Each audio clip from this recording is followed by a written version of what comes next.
I think the creativity of this and the creature detail, right? The amount of effort that went into making these creatures cool and fun, and that they don't just show up, they don't just walk around like in the background once and then they're gone. They actually have an impact, right? Like these frogs, these frog dogs kind of things that attack these suburban housewives. Those are big enough to actually be a threat, right?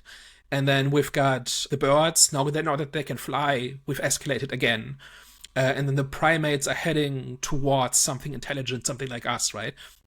So I think that kind of highlights one of the main complaints I've had about so many movies in the past year, where I said I just do not care. Like, you're just putting just stuff on screen. Like, one of my big nemesis last year was, don't worry, I'm not mentioning Madame Web this time. I'm actually mentioning Godzilla X Kong. Because on paper, Godzilla X Kong should have been amazing, right? Giant gorilla fighting Godzilla in the Hollow Earth, and there's all these pseudoscience stuff going around, and you could do so much with it, right? And these lost civilizations that live there. But there's just zero creativity in that movie.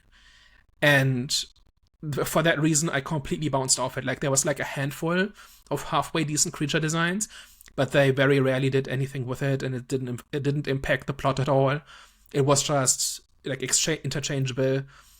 Another one last year was Ghostbusters: Frozen Empire, where how can you make a Ghostbusters movie and not do some cool stuff with the ghosts, right? Like, it's just complete disappointment. And what all of these, and there's other like on the horror front, we had things like Imaginary, and a few others. And for me, the through line with all of these is that they're just lacking creativity. Like, nobody sat down and said, okay, let's have some fun with this. Let's make some cool monsters. Let's think about what we established and like what could happen because of this, and what funny situations, or if we're talking about horror, what terrifying situations could come because of this. They're all kind of just lackluster, right? They all kind of just expect to coast on the premise and on the promise of something more interesting. And then a movie like this comes along, and it doesn't take very long for the creatures to show up. And after that, in every other scene, we have an escalation, right? Like something interesting is happening. And even if some of the jokes maybe fall flat or whatever, that they're still that. So I think that is why this movie, I think, has held up, even though it's quite dated in other aspects. But it's just like, entertain me for 2 hours and show me that you've put in some work and that you have some cool ideas to share with me.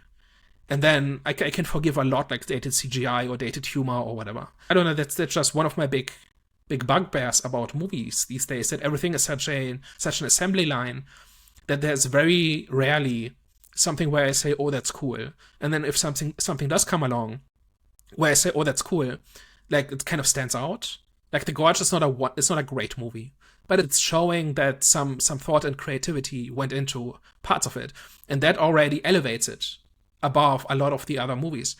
And this movie just does that entirely.